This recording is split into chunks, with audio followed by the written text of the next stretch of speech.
Барлықтарыңызға сәлем. Бүгін мен сіздерге осындай бананнан жасалатын десерттің рецептісімен бөлісемін.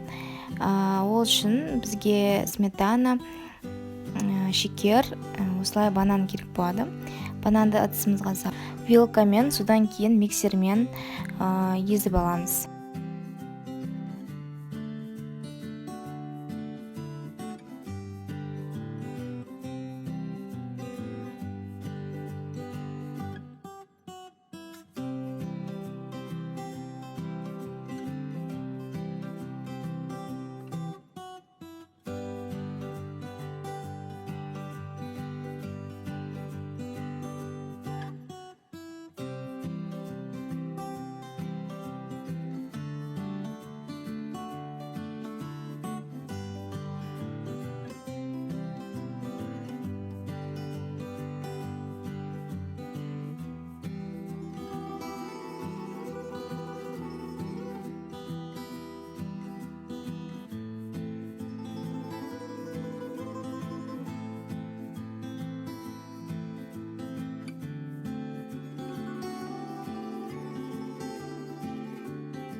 Сосын сол бананның үстіне қаймақты саламыз.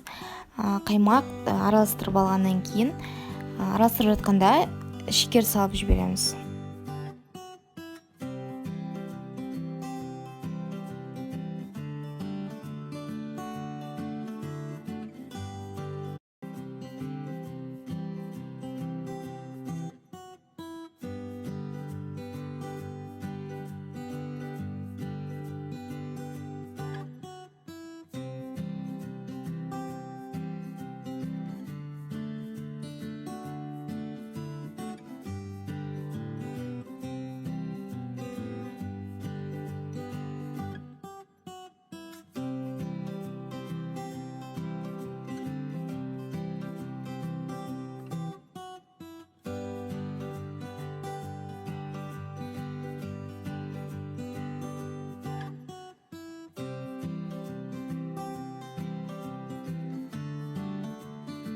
Міне біздің массамыз осылай шығады.